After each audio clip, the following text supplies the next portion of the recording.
कौमों मिल्लत की फलाह और बहबूदी के लिए जो तंजीमें अपने वक्त को देती हैं, उन्हें भी जो है एक जलसे आने वाले बच्चों का हौसला अफजाई किया करते थे। लेकिन हमारे तंजीम का ख्याल थोड़ा और अलग हुआ कि हमारे कौम मिल्लत के लिए बहुत सारी तंजीमें अलग अलग शोबे में काम करती हैं, तो उन्हें भी क्यों ना हम लोग सम्मानित करें, क्यों ना उनकी हौसला अफजाई करें, क्योंकि हौसला अफजाई से एनर्जी बढ़ती है, काम करने के जज्बात बढ़ते हैं।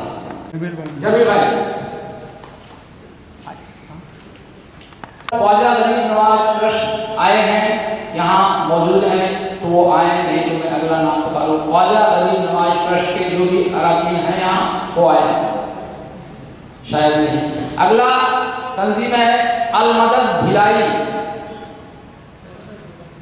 अराकीन अगर कोई आए हैं तो ये बड़े अफसोस के साथ कहना पड़ रहा है कि हमारे मुल्क में वक्त की कोई कदर नहीं, वक्त की कोई कदर नहीं। इसको जो है ऐसे ही लायदा कर देते हैं, इधर उधर बैठकर टाइम पास करेंगे, लेकिन वक्त का नहीं सोचेंगे कहीं बुलाया गया है। अब मैंने 9 बजे इसलिए नहीं कि उन्होंने ये मोमेंट देकर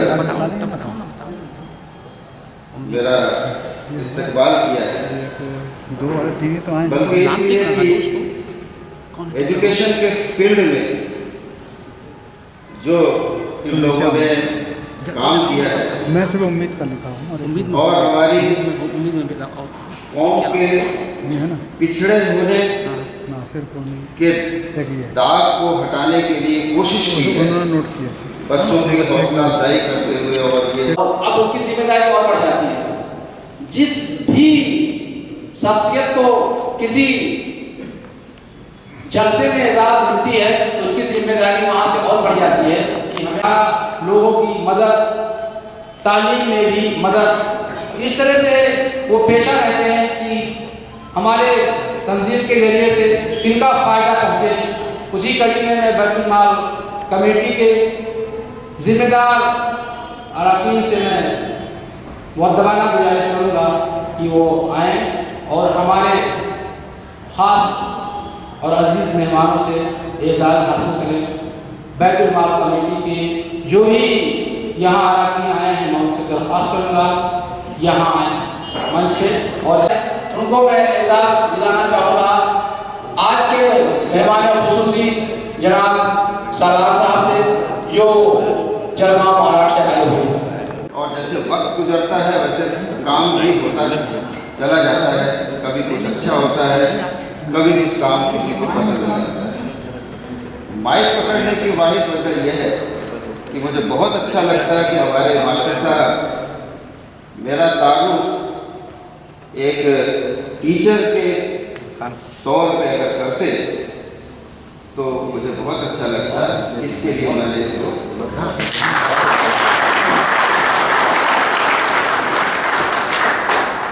अल्हम्दुलिल्लाह पिछले, मेरी उम्र 65 साल है, मगर पिछले 55 सालों से मैं इसी फील्ड में हूँ। मैं एक टीचर हूँ, मेन सब्जेक्ट मेरा मैथमेटिक्स है। और जब पूरा एक मध्य प्रदेश था, उस समय हम लोग सिर्फ कॉम्पिटिटिव की क्लासेस लेते थे।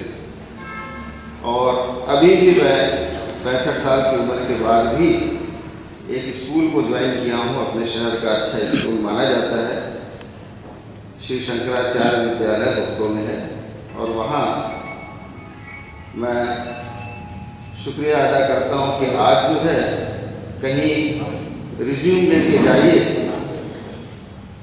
तो बहुत सारे फैक्टर काम करते हैं। उसमें से एक फैक्टर ये भी होता है, मुझे ऐसा लगता हो सकता है मैं गलत हूँ, कि कहीं मुस्लिम नाम आता है तो मुझे लगता है कि भेदभाव भी हो जाता है। पर दाढ़ी टोपी के साथ उन्होंने अपने स्कूल में रखा है, ये कहीं ना कहीं अल्लाह की मर्जी है, वरना ये रिटायरमेंट के ये कोई बहुत बड़ा काम नहीं है, ये कोई बहुत बड़ा काम नहीं है। किसी का भी नाम, लोग जो हैं वो अरसों से सुनते आ रहे हैं कि अगर भिक्षा भी मांग रहे हैं, भीख भी मांग रहे हैं, तो भी अपने बच्चे को संस्कृत तो पढ़ाते हैं। हम और आप उनको पंचर की दुकान में या कहीं पे मजबूरी भी रहती है खाने कमाने की, भेज देते हैं, पर उसके साथ में जो है तालीम की ओर भी अगर उनको भेजें तो ज़्यादा अच्छा रहेगा। इसीलिए रिटायरमेंट के बाद में मैंने एक कोशिश की थी कि फरीदनगर में जो मुस्लिम बाहुल्य क्षेत्र है, जहाँ दूसरे गैर मुस्लिम लोग आना कम पसंद करते हैं, कम से कम अपने बच्चों को भेजना नहीं शुरू करेंगे, वहाँ पे कोचिंग लर्निंग पॉइंट के नाम से मैंने खोला था। अभी खैर अभी कोरोना में एक वालिद वजह लगती है कि मेरे वालिदैन ने मुझे पढ़ाया था। उस दौर में जब 8वीं करा के जो है प्लांट में ITI करा के भेज देते थे, उस समय मुझे उन लोगों ने काफ़ी अच्छा पढ़ाया था। तो मैं ये नागपुर में मैं रहा, वहाँ पे ऐसा मुझे मौका मिला, तो इसलिए वहाँ पे यह खोला गया था कि जो ना जा सके वो खास तौर से लड़कियाँ, और उसका बहुत फायदा मिलता है। इन सब वजहों से मैं एक तो आप सबसे गुजारिश करूँगा कि आने वाली पीढ़ी को जो है पढ़ाई की ओर भेजिए। पढ़ाई बहुत इम्पोर्टेंट है। मेरे जैसे मामूली शख्स को जो है आज 65 साल में भी इम्पोर्टेंस मिल रहा है, तो नई पीढ़ी के लिए बहुत ज़रूरी है। और दूसरा, लड़कियों को लड़कों को सबको प्रेरित करना है पढ़ाने के लिए। शुक्रिया। सदर हैं माशाअल्लाह, वो बेहतरीन टीचर्स हैं, बेहतरीन दुनियावी तालीम नॉलेज रखने वाले और बेहतरीन दीनी तालीम नॉलेज रखने वाले शख्सियत को अगर मस्जिद सौंपा जाए तो मैं समझता हूँ कि हमारी कौम और बेहतर होगी, क्योंकि मसाजिद खालिस और खालिस नमाज के लिए नहीं है। हमारे जो है हुजूर सल्लल्लाहु अलैहि वसल्लम के ज़माने में वहाँ से जो है फैसले हुआ करते थे, माले गनीमत बढ़ते थे, वहाँ से तिब का काम होता था। वैसे मैं बहुत अरसे से कोशिश कर रहा हूँ सदर साहब से कि इस मस्जिद ट्रस्ट के अंडर में ही एक डॉक्टर जो है यहाँ लाया जाए, जो वो जो है कौम के लोगों का और गैरों को भी जो है वो तिब का काम करे। जैसे आज सरदारों में देखिए, हर जगह उनके यहाँ, क्रिश्चियन में देखिए, हर जगह उनके यहाँ धार्मिक स्थलों पर सब काम होते हैं, लेकिन हमारे यहाँ शायद ये थोड़ी कमी पाई जाती है कि यहाँ सिर्फ और सिर्फ नमाज की ही एहतमाम किया जाता है। तो मैं काफ़ी दिनों से इस फेस टू फेस में हूँ और बात करता हूँ, हाँ कर रहे हैं, अपने और पराए सबका जो है कम पैसे में इलाज करें। अगला ये उम्मीद फाउंडेशन से मैं गुजारिश करूँगा कि वो आए और हमारे अजीजी मेहमान मोहतरमा समीना फारूकी से एजाज़ हासिल करें। ये उम्मीद फाउंडेशन यहाँ भिलाई में जो है खालिस खातूनों को जोड़ करके काम कर रही है, और इसकी पहचान मुझे 2 साल पहले मिली। एक बच्ची जिसका नाम सकीला, वो उसकी माँ जो है घरों में बर्तन साफ करती थी।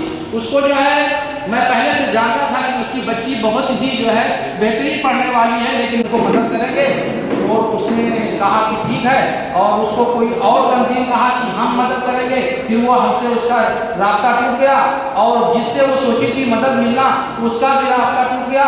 24 घंटे का वक्त था, उसका एडमिशन होना था एग्रीकल्चर कॉलेज रायपुर में, जो बहुत ही महत्वपूर्ण सीट उसने पाई थी, और वो 24 घंटे में जाने वाला था।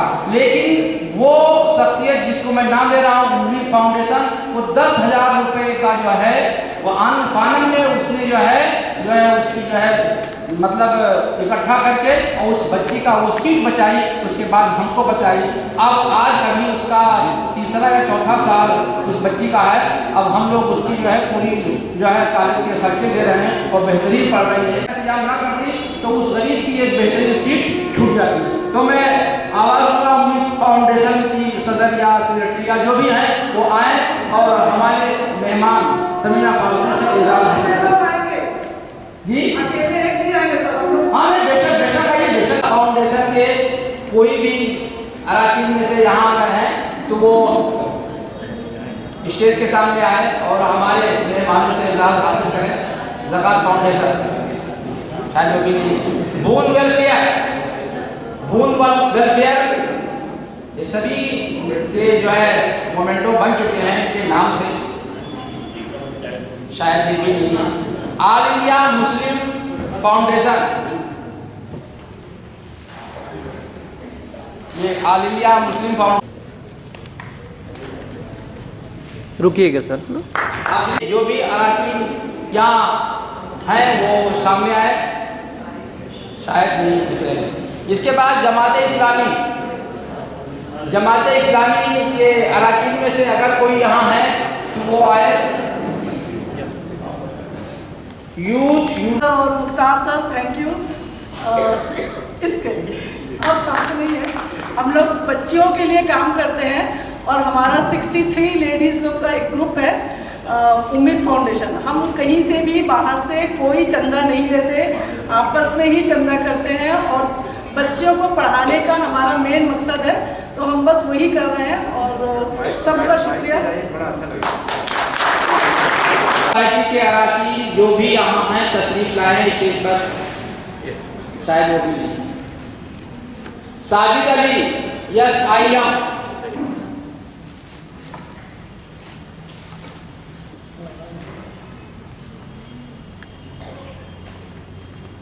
ये आए और हमारे हम ग्रीन लाइन वेलफेयर सोसाइटी को रिप्रेजेंट कर रहे हैं यहाँ पर। हमारा जो काम है बेसिकली बच्चों को सिविल सर्विसेज के लिए ट्रेन करना है। जैसे कि शिक्षा में आप सब जानते हैं, कोई डॉक्टर बनना चाहता है, कोई इंजीनियर बनना चाहता है, ठीक है। लेकिन जो आज के डेट में जिस चीज़ की ज़रूरत है हमारे समाज को, जो गैप एक दिख रहा है सोसाइटी में, वो कहाँ दिख रहा है आपको? सिविल सर्विसेज में। हमारे लोग ब्यूरोक्रेसी बहुत कम है। इसके लिए हमने एक मेहनत शुरू किया है, जिसके लिए हमने अभी SI की ट्रेनिंग स्टार्ट करी है छत्तीसगढ़ में। भिलाई में हमारा ब्रांच है ग्रीन लाइन वेलफेयर सोसाइटी का, जिसके तहत हम लोग बच्चों को SI की ट्रेनिंग दे रहे हैं सब इंस्पेक्टर के लिए। तो मैं आप सबसे गुजारिश करूँगा जो कुछ हो सके हमारा सपोर्ट करें जिस भी तरीके से, और एक हमने जो नींव डाली है उसको आगे प्रोग्रेस करने में हमारी मदद करें। शुक्रिया।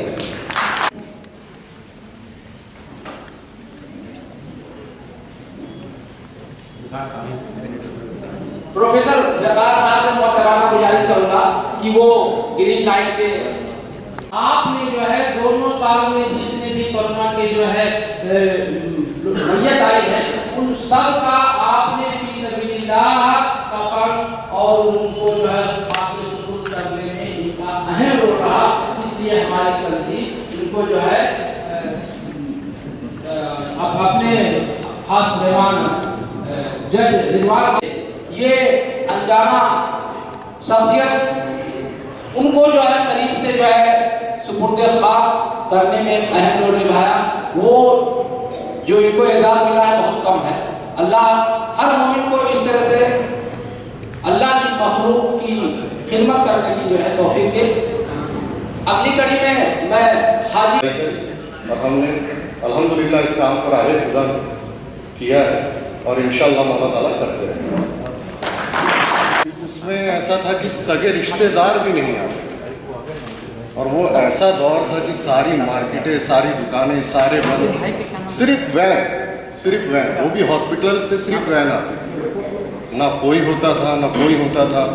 उस समय में हमारे काम हो, ऐसा नहीं है कि खाली ये इकरा हो, बैतुल माल हो, ग्रीन लाइन हो, हज की कोई बात हो, कोई बीमार हो, कोई भी आदमी इनके पास आता है और अगर इनसे कोई भी चाहता है कि मेरी मदद की ज़रूरत है, ये हम वक्त एक पैर पे जनाब खड़े रहते हैं। और इनके कारकर्दगी को देखते हुए हमारी तंजीम इकरा टीचर एसोसिएशन अपने खास मेहमान फारूकी साहब से मुद्दवाना गुजारिश करेगी कि हाजी अब्दुल हफीज को एजाज़ हासिल जनाब। और मैं चाहूँगा कि जलगांव से आए प्रोफेसर साहब से मैं थोड़ा सा आप लोग को जानकारी देना चाहती हूँ कि हम लोग बच्चियों को पढ़ाने के अलावा और भी बहुत सारे काम लगातार कर रहे हैं।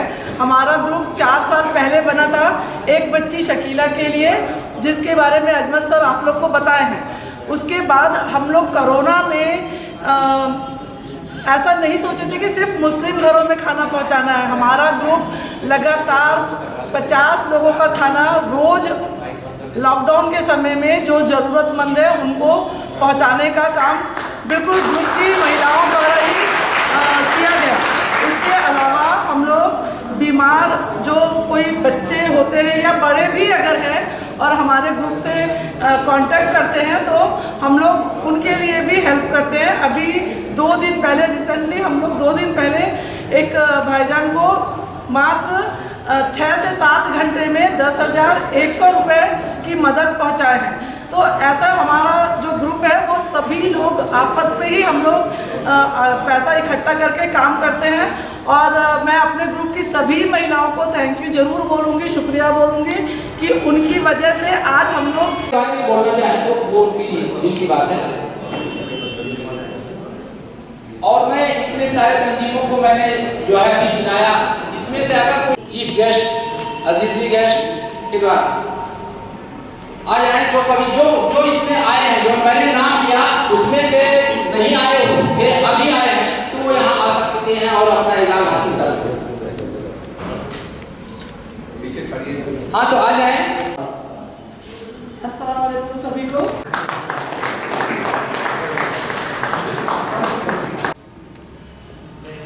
हमारी तंजीम से एक फर्द जो भी इसके पहले मैंने नाम लिया, मैं चाहूँगा, मैं नाम लेना चाहता हूँ जनाब रौनक जवाल साहब का। आपको हसन अली सम्मान जिसमें 2 लाख रुपए साल, और ये गवर्नमेंट के द्वारा बहुत बड़ी बात है, कोई भी गवर्नमेंट यानी सीएम ने जो है आपको वो नवाजा है और वो कोई ऐसे वैसों को नहीं मिलता है। आप उर्दू अदब में ख़ास पकड़ रखते हैं और आप जो है माशाल्लाह बहुमुखी विकास के मालिक हैं और इस लिहाज से सब कुछ टटोलते हुए एक अलंकरण जो है छत्तीसगढ़ गवर्नमेंट ने आपको नवाजा है। तो ये हमारी तंजीम भी जो है इस बात से खुश है कि हमारे तंजीम का कारकुन कोई इतना बड़ा गवर्नमेंट से जो है पुरस्कार पाया है। तो उस कड़ी को देखते हुए हमारी तंजीम खुद जो है अपने कारकुन जनाब रौनक जवाल साहब को एक एजाज़ दिलाना चाहती है। अपने तंजीम के ख़ास मेहमान सलार साहब से दरख्वास्त करेगी। बहुत अच्छा लगा कि आपने छत्तीसगढ़ की इतनी सारी तंजीमों को आज यहाँ एजाज़ बख्शा। इस तरह के एजाज़ात से काम करने का और हौसला मिलता है और हौसला बढ़ता है। बहरहाल 11-20 हो गए और बगल में मस्जिद है और पिछले 7-8 साल का मामूल है कि वहाँ अज़ान होती है, हाल खाली होता है। मैं तमाम मुक़र्रिरीन से दरख्वास्त करूँगा कि हमको सुनना है काउंसलिंग और कैरियर गाइड के हिसाब से हमारे पास में जो ऐसी अहम शख्सियत है और जो 15 घंटे का सफ़र करके बायकार कल सुबह 6 बजे चल के रात को 9:30 बजे दुर्ग मेरे पास पहुँचे, उनको सुनना हमको बहुत ज़रूरी है। हम एक दूसरे से मिलते रहते हैं, सुनते रहते हैं, सुनाते रहते हैं और उन्होंने जो इतनी तकलीफ़ उठाई और इतना तवील सब्र किया, तो मैं समझता हूँ कि उनके ख़यालात को सुनना ज़्यादा अहम है। तो सबसे पहले मैं, क्योंकि बिना सरपरस्त के आज जो ये टीचर्स एजुकेशन सोसाइटी इस मुकाम पर पहुँची है, नहीं पहुँच पाती, लिहाजा मैं इस्तकबालिया तकरीर के लिए मोहतरमा समीना फारूकी साहब से दरख्वास्त करता हूँ जो माइक पर तशरीफ़ लाएँ और हमारे मेहमान का इस्तकबालिया तकरीर खुतबा देकर के इस्तकबाल करें। अस्सलाम वालेकुम रहमतुल्लाहि व बरकातहू। मुबारकबाद टकला एजुकेशन सोसाइटी को, बिलखुसूस खान साहब को और जितने भी ऑर्गेनाइजेशंस आज स्टेज पे आए थे और जिनकी इज़्ज़त अफजाई की गई, सबको बहुत बहुत मुबारक हो। और मुबारकबाद देती हूँ मैं उन बच्चों के पेरेंट्स को जिन्होंने 75% से ऊपर मार्क्स अचीव करके 10th-12th में आज यहाँ पे फेलिसिटेशन के लिए आए हैं। देखिए, हमेशा हम एक साल में एक बार ही मिलते हैं और उसके बाद ये होता है कि आज जो हॉल में जितने लोग हैं ना, ये हमारी मुस्लिम फैब्रिक का बहुत अच्छा नुमाइंदगी कर रहे हैं। आप देखिए कि लेडीज आते हैं, ठीक है, प्लीज़ जेंट्स बुरा ना माने। पढ़ाई में भी यही आदत है कि बच्चियाँ पढ़ाई में जितना हम जो स्पॉन्सर जब करते हैं तो हमारे पास ज़्यादातर बच्चियाँ होती हैं, लड़के क्यों नहीं। और हम घर में वो माहौल दें ना कि हमें पढ़ाई भी करना है और आप पढ़ाई करेंगे तभी आप आगे बढ़ेंगे। हम ब्लेम करते हैं गवर्नमेंट को, हमारे साथ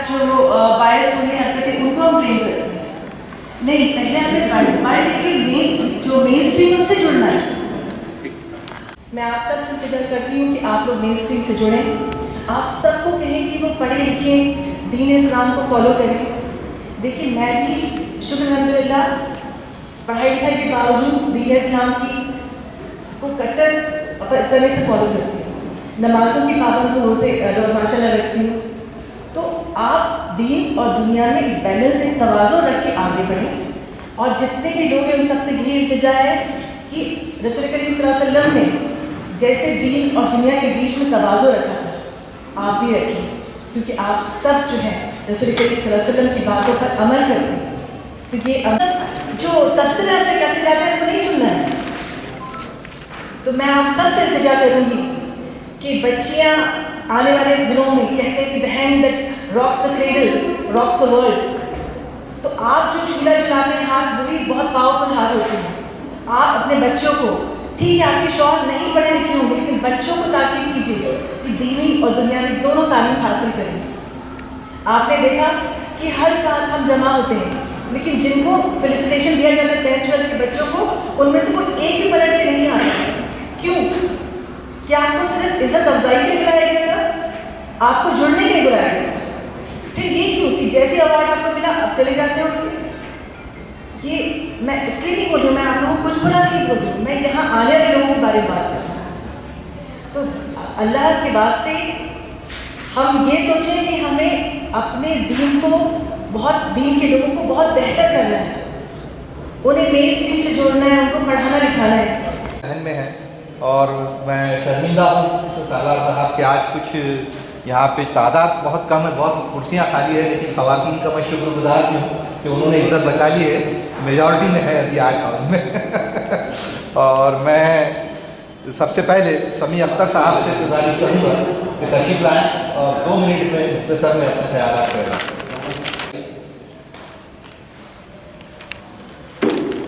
और आप लोग सब जुड़े रहते हैं। जैसे हमारा एक ग्रुप है बच्चों का और हमारा इकरा फैमिली, तो मैं ये रिक्वेस्ट करती हूँ कि आप लोग सब जुड़े रहें एक दूसरे से और दूसरे की मदद करते रहें। मैं बहुत ज़्यादा अप्रिशिएट करती हूँ लेडीज़ के इस ग्रुप को, जिन्होंने इतना बढ़ चढ़ के 4 सालों में इतना कुछ दूसरों के लिए किया। और शुक्र अल्हम्दुलिल्लाह कि आज कोरोना के बाद 2 साल बाद हम लोग फिर से एक साथ मिले हैं।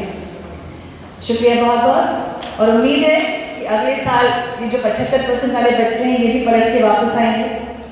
और जो बच्चे इकरा से और जो साहबा एजुकेशन सोसाइटी उससे जो बच्चे स्पॉन्सर होते हैं, जैसे कि वो जुड़ चुकी है वैसे माशाल्लाह, और वो पलट के जिन्होंने जो बच्चे स्पॉन्सर थे, जिन्होंने स्पॉन्सरशिप से पढ़ाई की, इंजीनियर्स बने, नर्स बने, तो वो सब पलट के माशाल्लाह इकरा को कंट्रीब्यूट कर रहे हैं। ये बहुत बड़ी बात है। और आप सुनेंगे भी वो बच्चों के तासुरात सुनेंगे तो आपको बहुत खुशी होगी। शुक्रिया। उनके साथ जो मुश्ताक वहीद साहब हैं उनका मैं सत्कार करता हूँ, और हमारे यहाँ के जो और ये प्रोग्राम के जैसे सरपरस्ती मोहतरमा समीना फारूकी साहब का इस्तेमाल है, और सारे हाजिरीन का जिन्होंने आज यहाँ पर इस मौके पर आप सब आए, तो आज आप सबका बहुत इस्तेमाल है। और ख़ास करके खान साहब को मुबारकबाद, जो मुसलसल ये प्रोग्राम हर साल इतने अच्छे तरीके से ऑर्गेनाइज कर रहे हैं और इस प्रोग्राम के ज़रिए खिदमत कर रहे हैं कौम को आगे बढ़ाने के लिए। और इसमें उन सब बच्चों को जिनको आज यहाँ पर एजाज़ हासिल होगा, उन सबको भी बच्चों को मुबारकबाद, उनके घर वालों को मुबारकबाद। और सारे बच्चों से बस आज के माहौल में ये गुजारिश है कि तालीम ही एक वाहिद ज़रिया है जिसके ज़रिए से आप आज के माहौल में आप खुद अपनी तरक्की कर सकते हैं, अपने कौम की तरक्की कर सकते हैं और कौम की तरक्की के साथ आगे बहुत बड़े पैमाने पर हम अपने मुल्क को भी तरक्की याफ्ता की तरफ ले जा सकते हैं। तो मैं उम्मीद करता हूँ कि जो बच्चे आज यहाँ हैं दरमियान मौजूद सिविल जज रिजवान साहब से दरख्वास्त करूँगा कि वो माइक पर तशरीफ लाएँ और अपने ख्याल रखें। ज़्यादा वक्त ना लेते हुए, जैसा नवाज साहब ने कहा कि हमें मेहमानों को सुनना है, तो मैं यहीं पर अपना ये खत्म करता हूँ। शुक्रिया। मैं वहाँ रहा हूँ, उसकी वजह ये है कि वहाँ भी ऐसी एक संस्था थी जो शुरू से एक दिशा देती है लोगों को। ट्राइबल एरिया बस्तर भी, अनडिवाइडेड एमपी में झाबुआ भी, जसपुर भी, आपका सरगुजा भी, मंडला भी, लेकिन सबसे ज़्यादा क्वालिफिकेशन, सबसे ज़्यादा एजुकेटेड लोग जसपुर जिले से। आप पूरे कंट्री में चले जाइए, सबसे ज़्यादा लोग वहीं से। उसकी वजह ये है कि बच्चे को एक स्कूल से क्या करना है ये बताया जाता है। तो हमारे यहाँ ये है कि ग्रेजुएट होकर बच्चा सोचता है कि अब क्या करना है। एक बहुत अच्छा जो बच्चे हैं उनको एक बहुत अच्छा प्लेटफॉर्म है। जो बच्चे अच्छे मार्क्स लाए हैं उनको बहुत बहुत मुबारकबाद। जो कम लाए हैं आगे की भी तैयारी करें। ये कंपटीशन अभी नहीं है, अभी सिर्फ वो एजुकेशन लिए मार्क्स ले आए, लेकिन बाद में उनको कंपटीशन में शामिल होना है। अगर हम सोचें कॉम्पिटिटिव एग्जाम के लिए बच्चे आते हैं, हम लोग उनको वो कराते हैं, हालांकि हमसे बेहतर आपके कॉम्पिटिटिव एग्जाम के बारे में ये बताएंगे।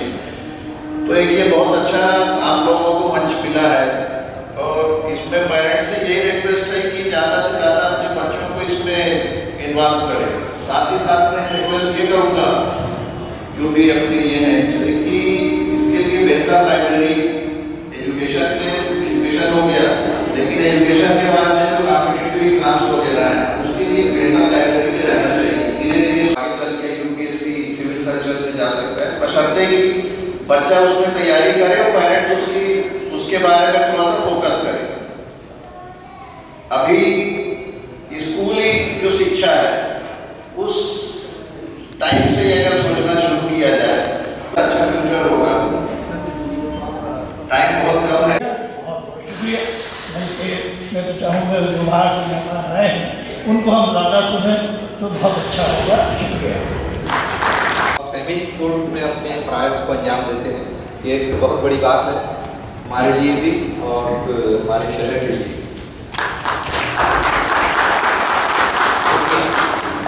अब मैं काफ़ी बैठ कर दरख्वास्त करूँगा। मैं अगर डॉक्टर सिद्दीकी साहब नहीं आता रहता हूँ और आने में बड़ी खुशी होती है।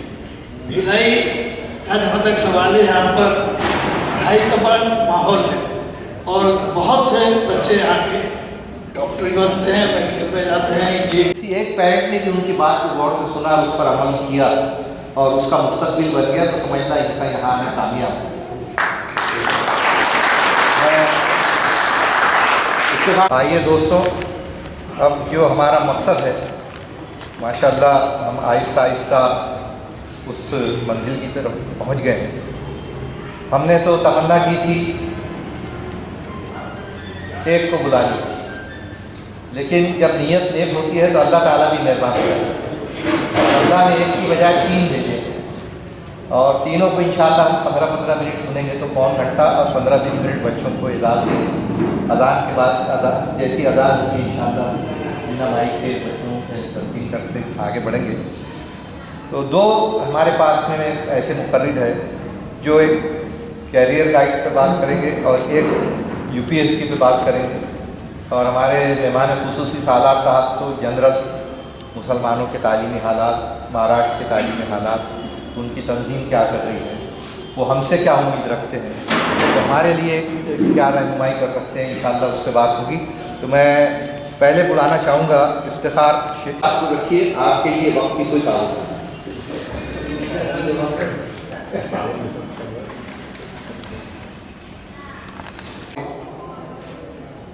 ये लोग बिल्कुल यानी अपनी रोज़ी रोटी, घर दार, फैमिली के जो भी जिम्मेदारियां हैं उनको निभाते हुए ये ऐसी जिम्मेदारियां इन्होंने अपने कांधे और सर ले ली। इसके बिना पर हम तय करने लगते हैं कि हमको आगे कहाँ जाना है, किस फील्ड में जाना है। चलिए खैर, अगर नहीं बताना चाहते हैं मैं आपको बताता हूँ कि कौन सा करियर हम चूज़ करें। सबसे पहला फैक्टर होता है हमारे पेरेंट्स, बच्चों के पेरेंट्स। सबसे पहले वो डिसाइड करने लगते हैं कि बच्चा किस फील्ड में जाए। उसके बाद दूसरा जो फैक्टर है वो उनके फ्रेंड्स, बच्चे उस फील्ड में जाना चाहते हैं जहाँ पर उनके फ्रेंड्स, लड़कियाँ सालान साहब बार बार कहते रहते हैं कि लड़कियाँ वो मेरी सहेली उधर जा रही है, मैं भी उधर जाना चाहती हूँ, मेरा दोस्त उधर जा रहा है, मैं भी उधर जाना चाहता हूँ। देखिए, ये शुरुआत है हमारे करियर की, और यहीं से हमको जो है तो डिसाइड करके चलना है कि आगे हमको किस स्ट्रीम में पढ़ना है। आज के इस मेरिटोरियस स्टूडेंट्स के इस्तकबालिया तकरीब के सदर वकार स्टेज पर जलवा अफरोज तमाम ही मौजूद शख्सियात,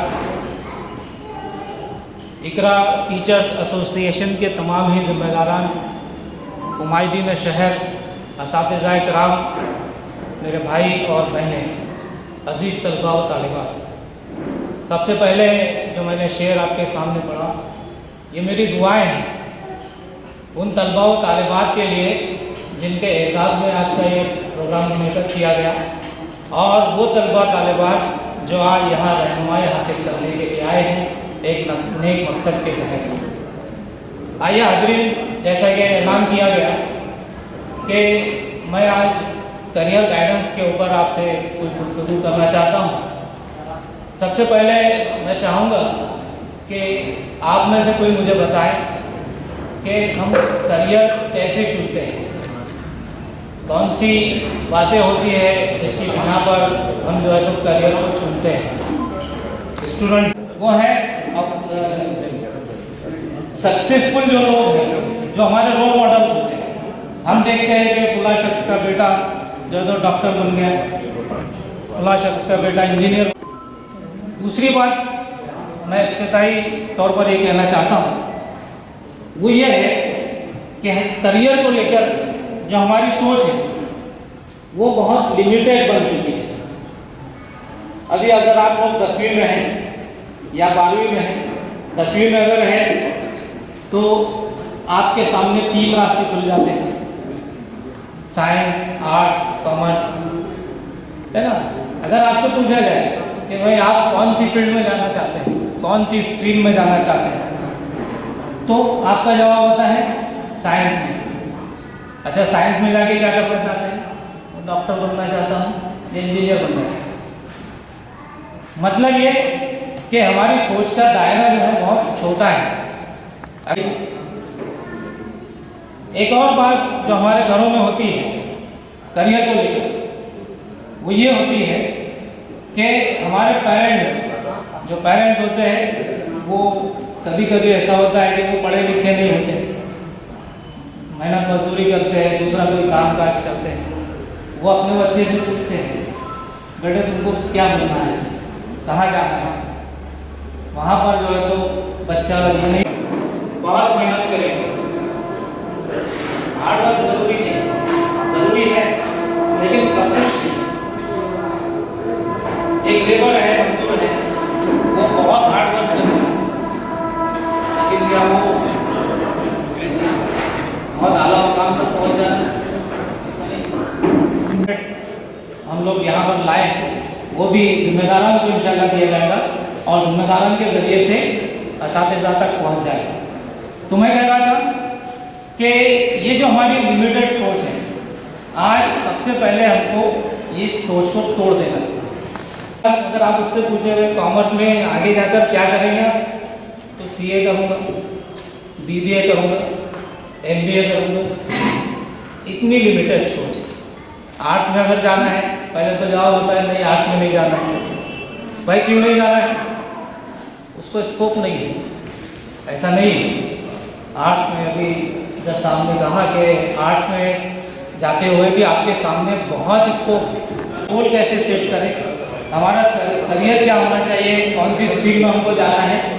अगर हम यहाँ पर डिसाइड कर लेते हैं कि चलिए हमको साइंस में जाना है, किसी ने तय कर लिया हमको कॉमर्स में जाना है, फिर एक सवाल खड़ा होता है कि उस गोल तक हम कैसे पहुँचेंगे, उस करियर को, उस स्ट्रीम को चुनने के बाद उस मंजिल तक हम कैसे पहुँचेंगे।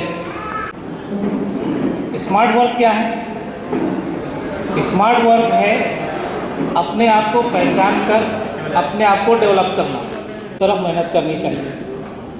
तो राइट डायरेक्शन भी आपके बच्चों के लिए जो है बहुत ज़रूरी है। इसके बाद कि जब भी बच्चे और वालिदैन अपने बच्चों का करियर तय कर लेने के बाद जब उसके लिए जद्दोजहद शुरू करें, उसके लिए कोशिशें शुरू करें, उसको हासिल करने के लिए, मंजिल तक पहुंचने के लिए, तो हार्ड वर्क भी ज़रूरी है, स्मार्ट वर्क भी ज़रूरी है और उसके साथ साथ सही डायरेक्शन ज़रूरी है। सिर्फ स्मार्ट वर्क काम नहीं कर सकता। आपको कभी कभी ऐसा है कि 5-5, 6-6 घंटे लगातार एक जगह बैठकर इसको करियर के लिए बहुत ज़रूरी है। अपने फ्यूचर के लिए, फ्यूचर को सही सिमत में ले जाने के लिए बहुत ज़रूरी है। 2 पैरामीटर ऐसे हैं कि आजकल कंपटीशन का ज़माना है, तो पहली चीज़ है उस पैरामीटर में कंपटीशन, और दूसरा उस कंपटीशन में कामयाब होने के लिए जो उनके कामयाब होने की तस्वीरें लगी हुई होती है ना। ये वो लोग होते हैं जो कंपटीटर्स कितने हैं, आपका मुकाबला कितने लोगों से, कितने बच्चों से। अभी आप देखिए, आप शहरों में बोर्ड वगैरह देखते हैं, जेईई, नीट और दीगर बच्चों से आपका कंपटीशन होने वाला है। उनके परसेंटेज अगर आप देखेंगे तो आप देखते हैं कि वो सब 90 के ऊपर होते हैं। कॉम्पिटिटर्स कौन है? कॉम्पिटिटर्स हैं मेरिटोरियस, टॉप मोस्ट स्टूडेंट्स, उनके साथ मुकाबला करने जा रहे हैं। कितने हैं कॉम्पिटिटर्स? कितने हैं? नीट के, जेईई के और दीगर जो कॉम्पिटिटिव एग्जाम्स हो रहे हैं पूरे हिंदुस्तान में, जो नेशनल लेवल पर लगा था कि कंसंट्रेशन एक बड़ा फैक्टर है। आप अपने आप को चेक करें, अपने आप को जज करें कि आपका कंसंट्रेशन। तकरीबन हर साल 13 लाख के करीब बच्चे वहाँ पर होते हैं। 13 लाख कॉम्पिटिटिव वाली बात है। वो ये है कि आपके पेरेंट्स चाहते हैं कि आप डॉक्टर बने, लेकिन आपका इंटरेस्ट है मैथमेटिक्स में, है ना। तो आप अपने पेरेंट्स को बोलने की ज़रूरत करें। पेरेंट्स पीने का होश नहीं है, तो इसको कहते हैं कंसंट्रेशन। ये हो गई ऐसी जगह जहाँ पर आपका पूरा कंसंट्रेशन होता है। अब एक वो जगह मैं आपको बताता हूँ जहाँ पर आपका कंसंट्रेशन नहीं होता है, स्टडी, है ना। करियर के मामले में ये मोबाइल गेम वाली बात जो है आप साइड में रख लीजिए। अब करियर के मामले में आप अपने आप को चेक करें कि आपका कंसंट्रेशन किस चिंता में है ना। स्कूल में सब्जेक्ट्स होते हैं, आप सोचिए कि कौन सा लेक्चर आप बहुत अच्छे से सुनते हैं, कौन सी किताब की स्टडी करते वक्त आपका ध्यान ज़्यादा होता है। मतलब ये है कि मेरा साइंस में इंटरेस्ट नहीं है, मैं साइंस में कमज़ोर हूँ, मैं जो है तो इंजीनियरिंग करना चाहता हूँ, मैथमेटिक्स मेरा बहुत अच्छा है। ये जो सोच है, ये जो आपका अप्रोच है, यहाँ पर 2 चीज़ें हैं। किसी की नज़र में ये निगेटिव अप्रोच हो सकता है कि भाई आप अपने आप को जो है तो कमज़ोर समझ रहे हैं साइंस में, हम तो आपसे ये उम्मीद कर रहे हैं और आप अपने आप को कमज़ोर समझ रहे हैं। तो ये निगेटिव अप्रोच, निगेटिव सोच नहीं है, बल्कि ये रियलिस्टिक सोच है। इसको कहा जाता है रियलिस्टिक सोच। तो करियर के डिसीजन में ये आपकी रियलिस्टिक सोच जो है ये बहुत काम आने वाली है। आपको इसको अपने अंदर क्रिएट करना होगा, आपके अंदर मौजूद है, आपको इसको बेदार करना होगा, उजागर करना होगा और अपने अप्रोच को तय करना होगा। पहला ऑप्शन है स्कूलिंग। आप स्कूलिंग कंटिन्यू करिए, 11वीं 12वीं करिए, मतलब ये आप सेकेंडरी से हायर सेकेंडरी स्कूल में जाएंगे। ये स्कूलिंग सबसे पहला जो है तो ऑप्शन है आपके सामने। 3 लाइनें हैं, आप जिसमें भी इंटरेस्टेड है, जिसमें भी आपका कंसंट्रेशन है, उसमें आप स्कूलिंग कंटिन्यू करें। जो 10वीं के बच्चे हैं, उसके बाद पॉलिटेक्निक कोर्सेज है कुछ 10वीं के बाद, जो शॉर्ट टर्म कोर्सेज होते हैं, 6 महीने के भी है, 1 साल के भी कोर्सेज। बहुत सारी डिटेल्स जो है तो इसमें लिखी हुई है, आप लोग पढ़ेंगे उसको इंशाल्लाह। ITI का कोर्स है। ITI में बहुत सारे ट्रेड्स हैं, है ना। बहुत सारे ITI कॉलेज हमारे जो तो अतराफ में है, आप वहाँ जाकर इंक्वायरी कर सकते हैं। पैरामेडिकल, ये एक और फील्ड है पैरामेडिकल। ये तो डेवलपिंग फील्ड है। हर यानी जैसे जैसे वक्त आगे बढ़ता जा रहा है, पैरामेडिकल में नए नए जो तो इजादात होती जा रही है, आप उसके ताल्लुक से अपडेट रहें। उसमें बहुत सारे कोर्सेज हैं, शॉर्ट टर्म कोर्सेज हैं। अब कुछ ऐसे कोर्सेज जो आज के पहला जो मैंने कहा कि टॉप कोर्सेज, अभी देखिए यहाँ कोरोना की बात चली, है ना। आप इंटरेस्टेड है मेडिसिन में, तो हमारा यहाँ पर भी फिर लिमिटेड दायरा होता है। मेडिसिन अगर कहा जाए तो क्या, MBBS, अगर नहीं हुआ तो BDS, नहीं हुआ तो BOMS, BAMS। इसके अलावा भी देखिए दायरे से बाहर आइए, फिजियोथेरापी भी मेडिसिन का एक हिस्सा है। और आजकल तो इनकी बड़ी डिमांड हो चुकी है फिजियोथेरापी से। क्यों? ये मोबाइल और कंप्यूटर की गर्दन झुका के बैठे हुए हैं, गर्दन में तकलीफ हो रही है, डॉक्टर सजेस्ट करते हैं जाओ फिजियोथेरापी करो। इनको कंपनियों ने इजाज़त दी अपने लिए काम करने की, घर से बैठकर ही सही। वो उनके कैलिबर, उनके टैलेंट की बिना पर जो है तो कंटिन्यू रहे। कंपनी की नज़र में, कॉरपोरेट सेक्टर की नज़र में, जो लोग जिनके पास उतना कैलिबर नहीं था, उन लोगों से उन्होंने माजरत चाली। तो एक चीज़ ये भी है, साइंस फैकल्टी है। अभी आजकल जो ज़माना है वो इंटरनेट का ज़माना है। नया कंसेप्ट अभी हमारे सामने आया है, वो कंसेप्ट है डाटा साइंस। डेटा का भी एक साइंस है, और हर चीज़ जो है अब उसी डेटा से जुड़ चुकी है, ऑनलाइन हो चुकी है, डिजिटल हो चुकी है। करेंसी बोलिए कि हमारे मामलात बोलिए, पहले दावतनामा घर पे इज्जत के साथ जाकर जो है तो मकसद ये है कि आप भीड़ में शामिल ना हो, बल्कि ऐसी जगह जाइए जहाँ कंपटीशन कम है, अपने आप को उस सिमत में ले जाइए। कॉमर्स की अगर बात करें तो CA और BBA से हटकर भी बहुत सारे कोर्सेज हैं कॉमर्स के अंदर, जैसे कॉस्ट मैनेजमेंट। अभी जो है नया कंसेप्ट है, ये भी जो है तो बहुत अच्छा फील्ड है। लोगों को आजकल जो तो 2 ही चीज़ें हैं, किसी को वजन बढ़ाना है, किसी को वजन घटाना है। सीधे इंजीनियरिंग अगर बात करने लगे तो ज़्यादा से ज़्यादा बच्चों को सिविल सर्विसेज के बारे में बताएंगे।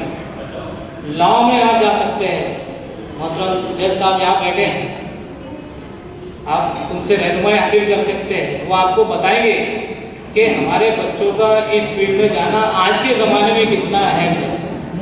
लॉ के सेक्शन अपने जहन को बनाए। अगर आप में कैलिबर है, अगर आप अच्छे एडमिनिस्ट्रेटर हैं, छोटे छोटे मामलों में आप अपने आप को जज करिए कि आप कौन सी चीज़ को कितना अच्छे से एडमिनिस्टर कर सकते हैं, एडमिनिस्ट्रेशन में जाइए। उसके अलावा फैशन डिज़ाइनर, ये भी एक शोबा जी। अजीब अजीब जो है तो पोस्टर्स, बैनर्स, है ना, ये कमर्शियल आर्टिस्ट लोगों का काम होता है, वो आप कर सकते हैं। जर्नलिज्म, अगर आर्ट्स में है आप तो जर्नलिज्म एक अच्छा शोबा है आपके लिए। आप राइटर बन सकते हैं, एडिटर बन सकते हैं, ऑथर बन सकते हैं। उसके बाद नेशनल सिक्योरिटी एजेंसीज बहुत लेन-देन है, वो आपको इसमें मदद कर सकते हैं। पीयर फीडबैक जो है एक अच्छी टेक्निक है। और आखिर में जो रॉन्ग ज्वेलरी डिज़ाइनर है, इस तरह के कोर्सेज भी आप कर सकते हैं। आइए, जैसे कि मैंने आपसे कहा था कि मैं आपको 5 टेक्निक्स बताऊंगा, मैं अपनी बात खत्म नहीं कर रहा हूँ इंशाल्लाह। 5 टेक्निक्स बहुत मुख्तसर में आपको बताऊंगा। पहला है रिसर्च। पहली टेक्निक है रिसर्च। आप जो है तो नेट पर रिसर्च करिए, जिस फील्ड में भी आप जाना चाहते हैं उस फील्ड में कितने लोग स्कॉलर हैं, क्या मालूमात है, उसकी रिसर्च करिए। ब्लॉग आर्टिकल्स पढ़िए उस फील्ड के बारे में। उसके बाद सैंपल पार्टिसिपेशन, दूसरी टेक्निक जो है आप सैंपल पार्टिसिपेशन है। सैंपल पार्टिसिपेशन ऐसा है कि जो शख्स उस फील्ड में है, जिस फील्ड में आप जाना चाहते हैं, उनके साथ जुड़कर काम करें, उसको कहा जाता है सैंपल पार्टिसिपेशन। आपका उसमें होना चाहिए। तीसरी चीज़ है इंटरव्यू। ऐसे लोगों से आप बातचीत करिए जो उस फील्ड के रोल मॉडल्स हैं। चौथा एक जापानीज नया कंसेप्ट है, इकिगाई उसको कहा जाता है। आप गूगल पे उसको सर्च कर सकते हैं, उसकी मदद लीजिए। वो आपको बताएगा कि आप कौन सी चीज़ में अच्छे हैं, आपका पैशन क्या है, आपका मिशन क्या होना चाहिए, आप जो तो कौन सी चीज़ में बेहतर कर सकते हैं। उस जो टेक्निक है वो पीयर फीडबैक। ग्रुप बनाइए अपने अपने। Peer means friends. आप अपने फ्रेंड से फीडबैक, जिसमें 4 लोग 5 लोग डॉक्टर हैं, वो फैमिली एक्सपेक्ट करके बैठती है कि ये जो बच्चा है ये भी डॉक्टर ही बने।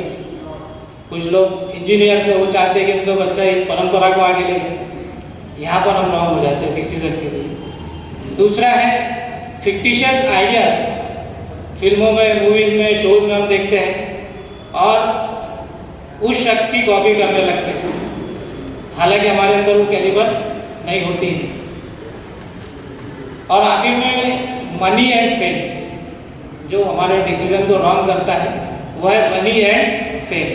लोग कहते हैं कि देखो उनकी इतनी तनख्वाह है, उन्होंने इतने पैसे कमाए हैं, तो आप भी ये चूज़ करो। मनी एंड फेम का मामला जो है तो ये है कि आपके पास जब आप करियर डिसाइड करने लगते हैं तो 2 किस्म के लोग भी आते हैं। आपको पॉजिटिव देने वाले, पॉजिटिव सलाह देने वाले भी आते हैं, लेकिन नेगेटिव सलाह देने वाले भी लोग आते हैं। इस डाइस से आपके ज़रिए से एक मैसेज पहुंचाना चाहता हूं, और वो ये है कि तकदीर का शिकवा बेमानी, तकदीर का शिकवा बेमानी, जीना तुम्हें ही मंजूर नहीं, खुद अपना मुकद्दर बन न सके ऐसा तो कोई मजबूर नहीं। कुछ लोग आपको ऐसे भी मिलेंगे कि बात है वो सत्य है, सही बात है, देश के हालात हमारे लिए सत्य है, लेकिन उनसे भी मैं कहना चाहता हूँ। और आखिर में एक बहुत ही पॉजिटिव चीज़ मैं आपको देना चाहता हूँ, वो ये है कि बिल गेट्स जो है सॉफ्टवेयर कंपनी के, उन्होंने 3 कैटेगरी के लोग बताए। एक वो कैटेगरी है जो जिनके ताल्लुक से बिल गेट्स ने कहा चेंज आफ्टर चेंज। वो लोग वो होते हैं जो दुनिया में तब्दीली आती है तो उसके बाद अपने आप को तब्दील करते हैं। दूसरी किस्म के लोग वो हैं जो चेंज विद चेंज, दुनिया में तब्दीली आती है तो साथ साथ अपने आप को भी तब्दील करते हैं। और तीसरी कैटेगरी के लोग वो हैं जो चेंज बिफोर चेंज, यानी इससे पहले कि दुनिया तब्दील हो वो अपने आप को तब्दील कर देते हैं। और ये वो लोग होते हैं जो चेंज बिफोर चेंज पर अमल करते हैं। वो लोग होते हैं जो लीडर्स होते हैं, जो ज़माने की रहनुमाई करते हैं। तालीम की महफिल है, जद्दोजहद की महफिल है, एक इनकलाब लाने वाली महफिल है। इंशाअल्लाह ये प्रोग्राम का इख्तिताम जब होगा तो जब तारीख जब लिखी जाएंगी तो आज का दिन सुनहरे अल्फाज में लिखा जाएगा भिलाई के कि आज ये वो दिन था कि जहाँ से बच्चों के लिए तालीम का मिशन है UPSC। मुताला बेदारी के ऊपर वो बात करते हैं।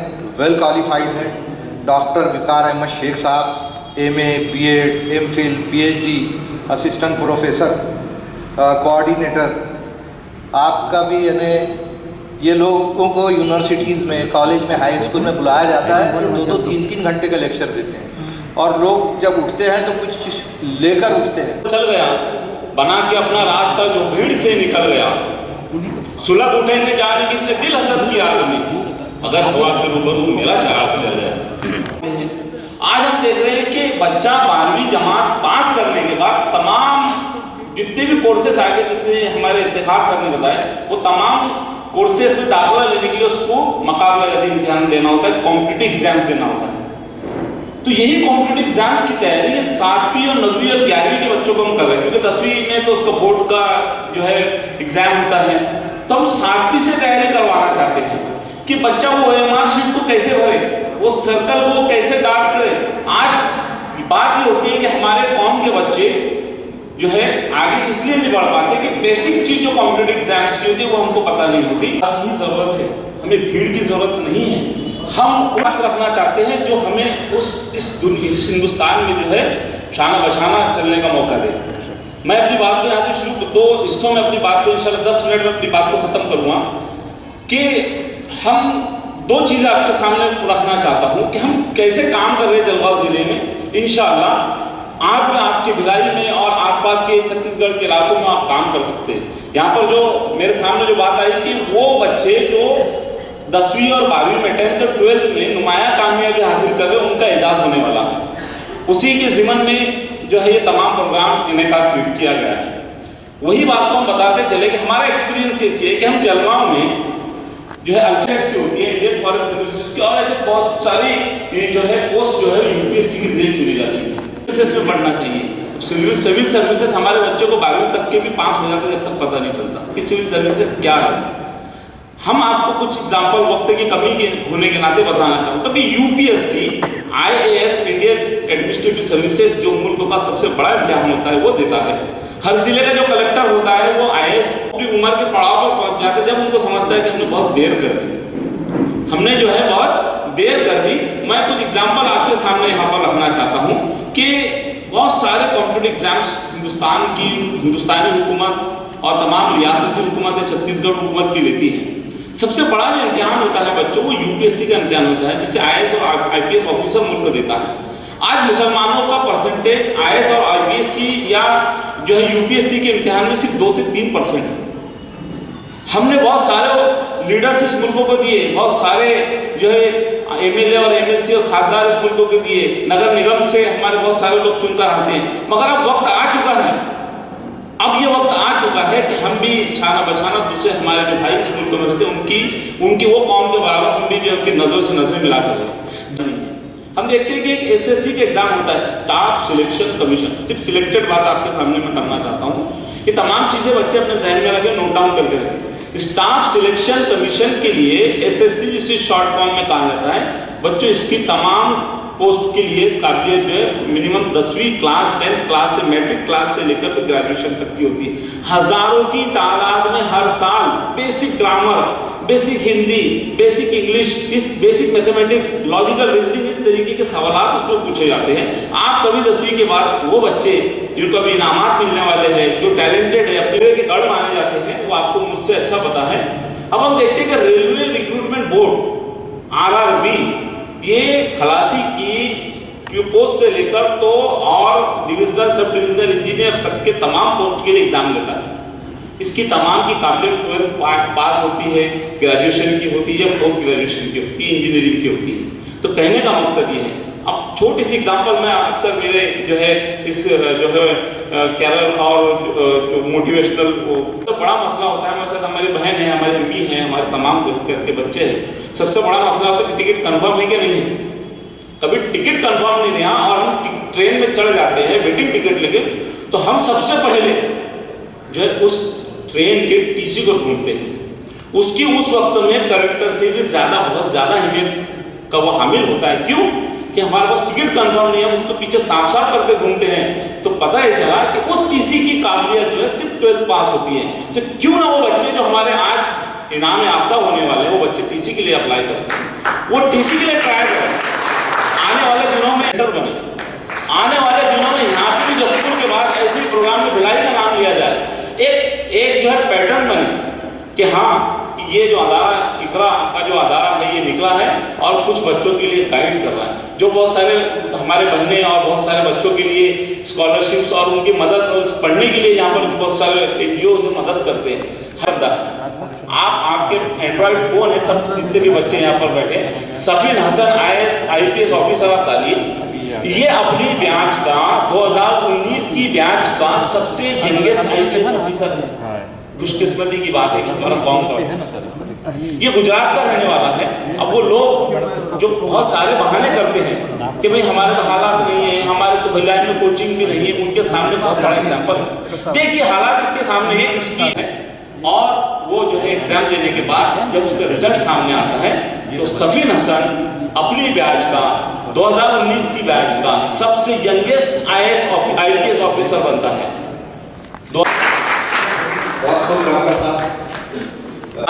नहीं होती नन्ही चीटी जब दाना लेकर चलती है, चढ़ती दीवारों पर 100 बार फिसलती है, मन का विश्वास रगों में साहस बढ़ता है, चढ़कर गिरकर चढ़ना ना करता है, उसकी मेहनत बेकार नहीं होती, कोशिश करने वालों की कभी हार ना दी।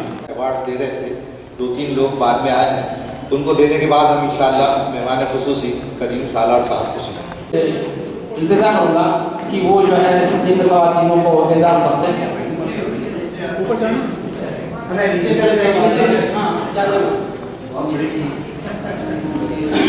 हाँ, तो ये तंजीमें अल-मदद, हमारे कुछ हजरात तंजीम के जो नहीं आए थे, वो 2-4 लोग आ गए हैं, मैं उनको आवाज़ दूँगा और वो आकर जो है अपनी एजाज़ हासिल करें। अल-मदद भिलाई, इसमें अंजुम अली और उनकी जो हमके लिए है, जो इसके बाद में अगली जो है जो तंजीम है मैं चाहूँगा वो भी आए। हर मोमिन मर्द औरत को इल्म दीन सीखना फ़र्ज़ है। उसी कड़ी में हमारे कलाम साहब जो यहाँ आए हुए हैं, उनका जो है छत्तीसगढ़ मुस्लिम सरपरस्त फारूकी मैडम से मैं गुजारिश करूँगा कि वो इनको एजाज़ बख्शें, कलाम साहब को गुजारिश करूँगा फारूकी साहब से कि वो इनको एजाज़ बख्शें, जनाब मर्दन साहब को। साहब ने विशेषण से नवाज, अल्हम्दुलिल्लाह किसी तारुफ की मुताद नहीं है, ये मुल्क से लेकर बेरूनी मुल्क तक काम करती है और इसका भी काम है दीन और दुनिया दोनों पर इसका फोकस रहता है। और माशाअल्लाह अल्हम्दुलिल्लाह भिलाई भी इसमें जो है बेहतर काम कर रहा है।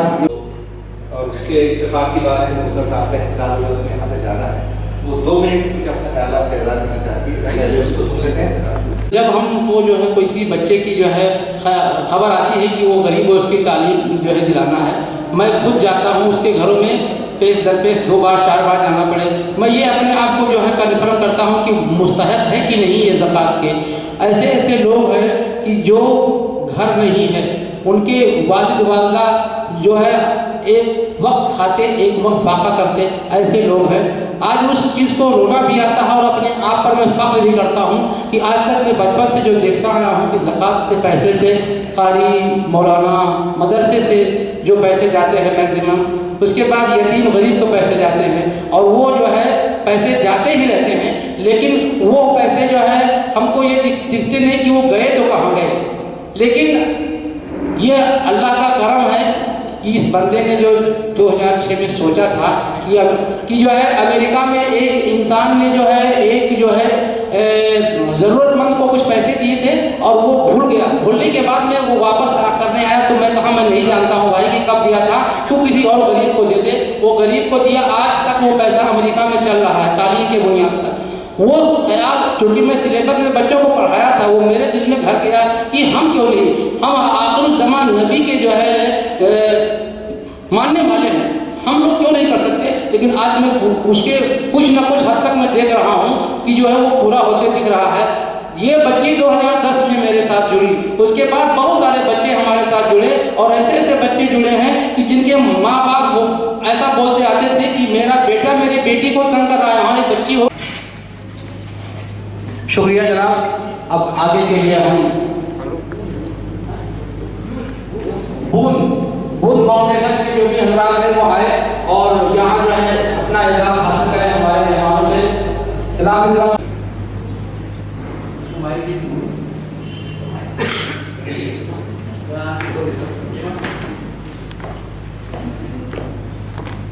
यहाँ पर 2010 में मेरे को इस इकरा कमेटी से हेल्प हुई थी, सबीना खान की बड़ी ने मेरा हेल्प किया था।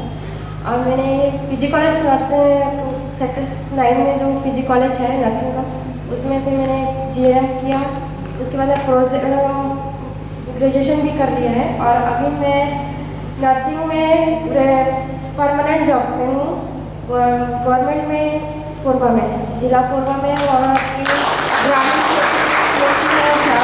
डॉक्टर सीनियर स्टाफ नर्स पे पोस्टेड हूँ।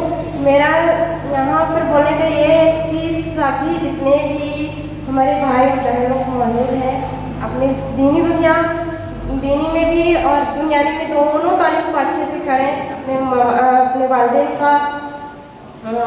की बात को माने, अपने जो इच्छा है, अपने जो पढ़ाई में प्रगति करें, अच्छे से पढ़ें, अच्छे से आगे जाए। मेरा समीना बाजी ने मेरी बहुत हेल्प की है, इकरा कमेटी ने मेरी बहुत हेल्प की है। मैं आज मौजूद हूँ तो इकरा कमेटी की वजह से हूँ, नहीं तो मैं आगे मतलब पता नहीं कहाँ पर होती, किस हाल में होती।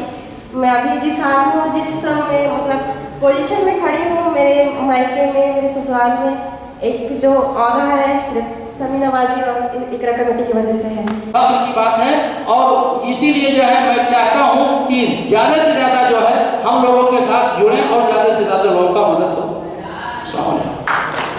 दे रहा यानी ज़कात लेने वाला ज़कात वापस कर रहा, ये मैं अपने आप को बहुत बड़ा फर्क समझता हूँ और ये अल्लाह का करम है। 50,000 रुपये पर ईयर हमको ज़कात आते हैं, ज़कात पाने वाला देता है, ये बहुत बड़ी बात होती है। अगर सोचो ज़कात पाने वाला 50,000 हमको अगर वापस कर रहा है कि आप और हमारे गरीब भाइयों को दीजिए, तो मैं अपने आप को कामयाबी समझूंगा।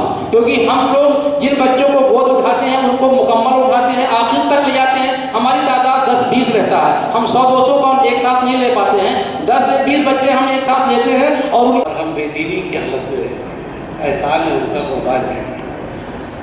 यहाँ कहा जा रहा है कि हम बहुत मालूमात लाए हैं, बहुत कुछ देने की बात की जा रही है। रौनक साहब, हम दे नहीं लेके जा रहे हैं, और क्या लेके जा रहे हैं उसका एहसास आपको नहीं है। आप तो रो रहे हैं कि तादाद कम है, तादाद तो बहुत है, भरे में है। अच्छा, इधर की तादाद ज्यादा है तो इधर की फिक्र करने की जरूरत नहीं है। मुस्तकबिल में इन्हीं से निकली हुई तादाद इस मुल्क के अंदर इंशाअल्लाह इन्हीं के वतन से निकले हैं हमारे नौनिहाल कौम इस मुल्क की अनान को हाथ में लेके चलेंगे। मैं और आपको अनपढ़ माँ बाप की औलाद है, कल हमारी ये बच्चियाँ पढ़ी लिखी है, इनकी गोद से निकला हुआ बच्चा एक सच्चा मोमिन और एक अच्छे इंसान बनकर निकलेगा। तो लड़कियों की तालीम को कभी तर्क मत कीजिए, लड़कियों की तालीम को तर्क मत कीजिए। कभी हम आपको, कभी अपने आप को देखते हैं। मेरी मुराद जनाब अब्दुल करीम सालार साहब से है, जो जलगांव से तशरीफ लाए हैं और एक दरख्वास्त पे इतना तवील सफ़र करके हमारे दरमियान आए। आपने उनके तशरीफ फरमा हमारे दिल में शहर ज़िला, सामने बैठे हुए हमारे बुज़ुर्ग, हमारी माएँ बहनें, प्यारे बच्चे और बच्ची, अस्सलाम वालेकुम। बार बार रमन जवाब साहब कह रहे हैं कि हम बहुत दूर से आए हैं, बहुत दूर से आए हैं। मेरी तालीम तो मेरठ में हुई है, बहुत दूर हुई है। और मैं एक उसूल जानता हूँ कि the house of friend is never long. आप जिस मिशन, जिससे मोहब्बत करते हैं, जिस इंसान से मोहब्बत करते हैं, उसके लिए फासले कोई माने नहीं रखते और हमारे लिए भी कोई माने नहीं रखते। प्रदेश में, गोवा में, हर जगह इस्लामिक डेवलपमेंट बैंक का जो हमारी कमेटी है, FCRA, जिसके पास ऐसे अदारों को जो है तो उनको पैसा दिया जाता है, 1-1 करोड़ रुपया दिया जाता है। आपके पास भी किसी अदारे के पास अगर FCRA फॉरेन करेंसी का काम हो, आप सबकी यहाँ पर पजीराई कर रहे हैं। आज हमारे मुल्क से मुसलमानों में एक दूसरे की तारीफ करना गुनाह समझा जा रहा है और आप नेकी कर रहे हैं, ये हम लेके जा रहे हैं आप कि करो उनकी हौसला अफजाई जो काम कर रहे हैं, क्योंकि मेरे आका ने हमेशा ऐसे काम करने वालों को सराहा है। मैं तो दुआ करता हूँ जिन जिन हजरात के हाथ में यहाँ पर ये ट्रॉफी दी गई, जो किसी वजह से नहीं आए, इंशाअल्लाह आखिरत में भी इनके सीधे हाथ में इंशाअल्लाह अल्लाह तबारक व तआला जो है तो फरिश्तों के जरिए से नामा आमाल दे। ये कितनी खुशी हो रही है। एक बच्ची को आपने यहाँ पर वो नर्सिंग करके गवर्नमेंट जॉब कर रही है, आपकी आंखों में आंसू आ रहे हैं जब उस खाली के कायनात के सामने उसके मिशन पर भेजे गए कामों को करेंगे उसकी हालत क्या होगी। उस बच्ची की कामयाबी पे हम कितनी जो है तो मतलब खुशियों का वहाँ किसी ने नहीं देखा कौन से मकसद की मस्जिद है, कौन से जमात के हाथ में उसका कारोबार है। अल्लाह हमारे इत्तेहाद को कायम रखे। ये जरूरत वक्त है, चलिए आप जो मतलब से चलना है चलिए, लेकिन उसके लिए आपस में लड़ने की जरूरत नहीं है। ये वक्त बड़े नाजुक दौर से हम गुजर रहे हैं। इस वक्त को हमने अगर बचा लिया तो इंशाअल्लाह ताला अज़ीज़ यहाँ पर आप जो देखेंगे एक अच्छे दिन की बात जो की जा रही है। जज साहब किसी के आए अच्छे दिन, इस उम्मत मुस्लिमा के दिन जरूर अच्छे आएंगे। हमारी ख़वातीन के लिए आगे आई है अल्हम्दुलिल्लाह। हमारे में इत्तेफाक करने आपके सामने बात रखी। आज हमारा सभी जो है तो आपको जो है तो नाकाम ही होते हैं। मम्मी फाउंडेशन की हमारी बहन यहाँ से शायद कुछ वजह से जा चुकी है, कुछ बैठी है। ये बहुत बड़ा काम है। उम्मीद के नाम को लेना ये आपकी सोच और आपकी पहल को ये साबित करता है कि अल्हम्दुलिल्लाह तुम्हारे पास में सोच है। क्योंकि जब बच्चा मायूस होता है तो रोशनी की किरणें उसको नजर आती है। एक उसके शकील उस्ताद का हाथ, दूसरा तू किधर ले रही, मैं भी उधर ही हूँ। अरे रहमान तू किधर ले रहा, बोले किधर वो सुल्तान लेगा मैं भी उधर जाऊंगा। ये दोस्ती नहीं छोड़ेंगे।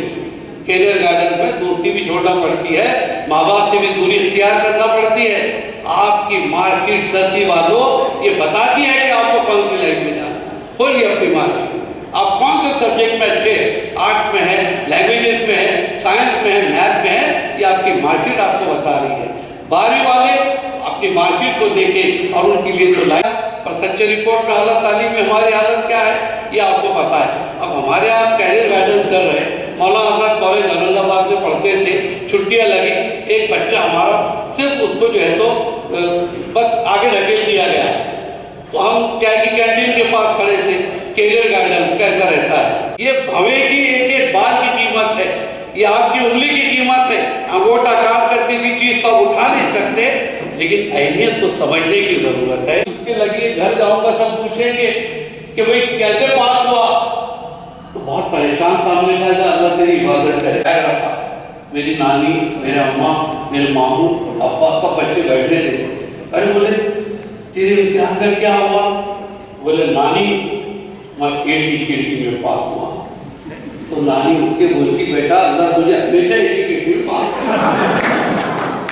ये है हमारे समाज ने अपने बच्चों का मवाजना दूसरे बच्चों की करने की बजाय अपने बच्चे ने अल्लाह ने क्या दिया उसको तलाश कर लिया, तो इंशाअल्लाह ताला आपके बच्चे जरूर रोशन होंगे। हमारे यहाँ पे मोगरिया लेके कपड़े धोने वाली माओ की बच्चे क्रिकेट खेलते चौके छक्के लगाते, कांच फूट रहे, लोग तकलीफ बयान कर रहे, पूरी माँ भी मार रही, बाप भी मार रहा। क्यों? कलेक्टर डीसी बनेगा ना, कितने कलेक्टर बनेंगे और कितने डीसी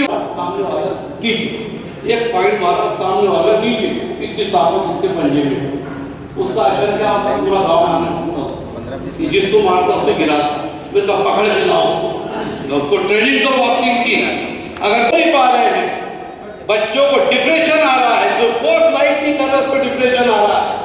हर 5 मिनट में हर इंसान हिंदुस्तान का अपने मोबाइल को चेक करता है, कोई पोस्ट आई या नहीं आई, फिर रख देता है। आप भी बैठे हैं, थोड़ी थोड़ी देर के बाद देखते रहते कुछ आया क्या, कोई मैसेज आया क्या। ये हमारी बोले मुझे बताइए इतने सारे कलेक्टरों को नौकरी मिलने वाली है क्या, तो अब दिल जाएगा। अच्छा मैं बेटे 20 किलो का, 20 किलो का अंकल मैं तो जाऊंगा।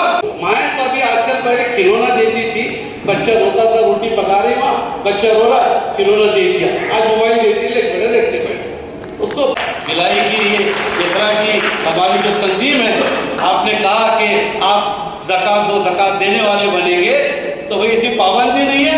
25,000 मांगे नहीं जाते और आपकी सतह से कोहर मांगे नहीं जाते, और अपने हाथों को नजूमी को बताने वालों हाथ फैलाकर मुकद्दर नहीं मांगे जाते।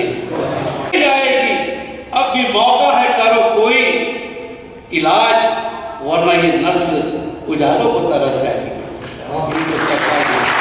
मैं जो नसीहत करना चाहता था वो नसीहत करके मेरी बात को खत्म करता हूँ। उम्मी अंतवादी का नाम आपने सुना है, शायद इधर कभी आए नहीं, अनपढ़ शायर है। आपको इस दुनिया में हमारी हालत क्या है वो बताता है और उसको बदलने का रास्ता भी बताता है। सर शुक्रिया, तहे दिल से शुक्रिया अदा करती हूँ। अस्सलामुअलैकुम वरहमतुल्लाहि वबरकातुहू। नहमदुहु व नसल्ली व नसल्लिमु अला हबीबिहिल करीम। अम्मा बाद फ़ाउज़ु बिल्लाहि मिनश शैतानिर रजीम। बिस्मिल्लाहिर रहमानिर रहीम। मैं हबीबिया शेख मौलाना हसनैन अख्तर इमाम कोहका मस्जिद की बेटी हूँ। मैंने क्लास 12th में जब मैं पास आउट हुई थी तो रुंगटा कॉलेज मेरा ड्रीम कॉलेज था। समीना फारूकी मैम से मेरी मुलाकात हुई और उन्होंने पूछा कि बेटा आप कौन से कॉलेज में पढ़ना चाहते हैं। तो मैंने बोला मैम मुझे रुंगटा कॉलेज में पढ़ना है। एक्चुअली उस टाइम पे मेरा सिलेक्शन जीएससी में हो चुका था, बट वहाँ पे ट्रिपल ब्रांच नहीं था, तो मुझे इलेक्ट्रिकल में करना था। तो फिर मुझे रुंगटा कॉलेज की नीड हुई, तो समीना फारूकी मैम ने पूछा कि आप किस कॉलेज में पढ़ना चाहती हो। तो मैं बोली मैम मैं R1 से ही पढ़ना चाहती हूँ। तो मैम ने 2 बार पूछा क्या तुम्हारा ड्रीम कॉलेज। मैं बोली यस मैम ऑफ कोर्स। तो समीना फारूकी मैम ने उस टाइम पे मुझे मतलब काफ़ी हेल्प की फाइनेंशियली, और उन्हीं की वजह से मैंने रुंगटा कॉलेज से इंजीनियरिंग कंप्लीट की है और मैंने 4 इयर्स की इंजीनियरिंग कंप्लीट की है। एंड जब मैं 6th सेमेस्टर में थी तो मैंने रुंगटा कॉलेज अभी जो जिनका जो है चल रहा है, Azima Raza Hudco BSc nursing, Shankara Hudco, Shakila Risali BE AG शासकीय कृषि महाविद्यालय रायपुर, रौनक हुसैन सिंधिया नगर BE BIT दुर्ग के Jasmine new Khursipar BE Rungta college Bhilai, Shaista Mansuri Shardapara BE BIT Durg, Suhel Ansari Chandrashekhar Azad Nagar BE Rungta college, Saina Parvez Khursipar zone 2 Pali Bilaspur, Gazala Anam Faridnagar BE Sanjay Rungta Bhilai, Ataur Rahman Radhika Nagar poly Mansha college Bhilai, Aamir Ali Kohka poly Mansha college Bhilai, Shabnam Parveen ग्राम खेरथा BSc नर्सिंग कॉलेज ग्राम Khertha, Mohammad Ataul Hussain Ispat Nagar poly Bhilai, Shadab Mansuri Shardapara BE Rungta college, Naaz Siddiqui zone 2 sector 11 B.Ed Bhilai Nair Samajam, Seenam Siddiqui zone 2 sector 11 B.Ed Bhilai Nair Samajam sector 6, Alfiya Khan sector 6 कक्षा 12वीं MGM Bhilai. इस तरह से 2 और एकेडमिक के हैं, और शहबाजिया जो अभी आई थी वो जो है BSc नर्सिंग। ये सारे मैं रिक्वेस्ट करती हूँ स्पेशली मुस्लिम यूथ से, जो गर्ल्स और बॉयज़ जो अभी हैं वो ज़्यादा से ज़्यादा जुड़े इनसे और देखें कि आज एक्चुअली कौम में हो क्या रहा है। जी तो सब लोग जुड़े। Thank you so much. मेरा नाम शहबाजिया नूरी है और मैं अभी BSc नर्सिंग 2nd ईयर की स्टूडेंट हूँ और मैं PG college of nursing sector 9 से अभी पढ़ाई कर रही हूँ और मुझे ये हेल्प इकरा फैमिली से ही हुई है। तो मैं समीना फारूकी मैम को शुक्रिया अदा करना चाहती हूँ तहे दिल से, और अज़मतुल्लाह सर और इकरा फैमिली में जितने भी मेंबर्स हैं मैं उन सभी को तहे दिल से शुक्रिया अदा करना चाहती हूँ। शुक्रिया।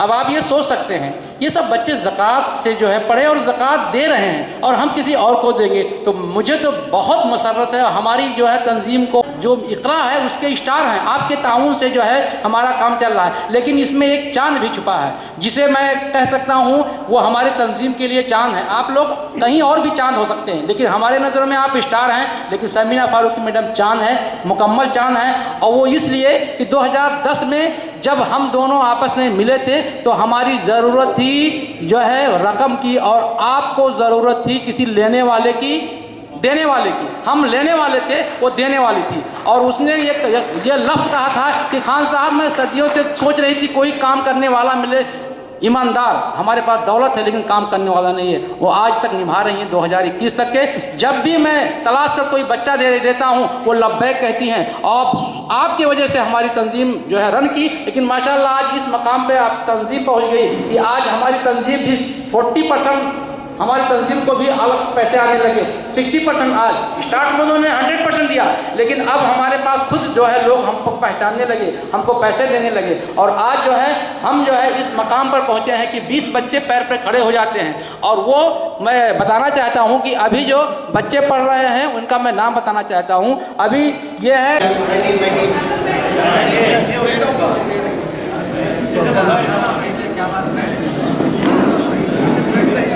क्या क्या करें, आपकी तादाद भी तो कम है ना।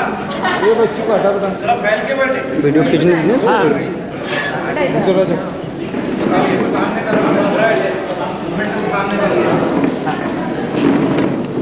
जो लोग निकाल सकते हैं मास्क निकाल लीजिएगा।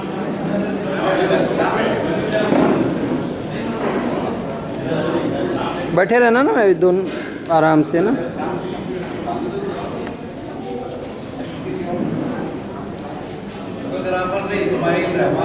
कुछ तो नाम लेना चाहिए ना।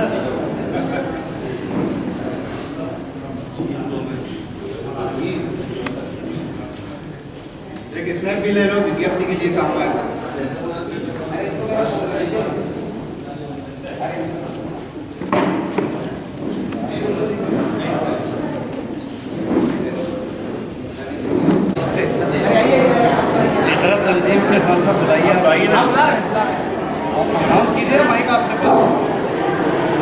उत्तरा कमेटी के सभी मेंबरान से मेरी मुअद्दबाना गुजारिश है स्टेज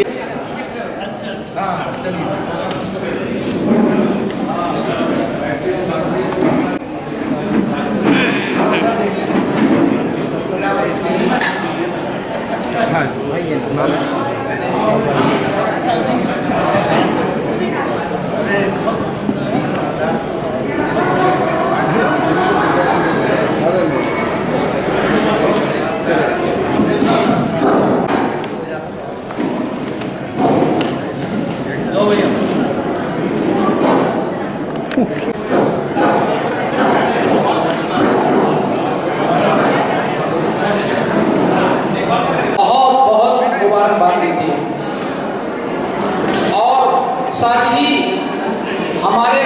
हम कहेंगे हमारे तंजीम के दादा, क्योंकि हमारे साथ शुरू से जुड़े हुए हैं आर्य सिद्दीकी साहब, जो हमेशा हर बार हमारे साथ कंधा से कंधा मिलाकर चलते हैं। ऐसे लोग जिनके लिए एक पल कीमती है, एक पल हजारों रुपए के है, करोड़ों रुपए के हैं, लेकिन वो छोड़ करके हमारे साथ ऐसे जलसे में शामिल हो जाते हैं, दिल बाग बाग हो जाता है कि वाकई हमारी कौम जिंदा है।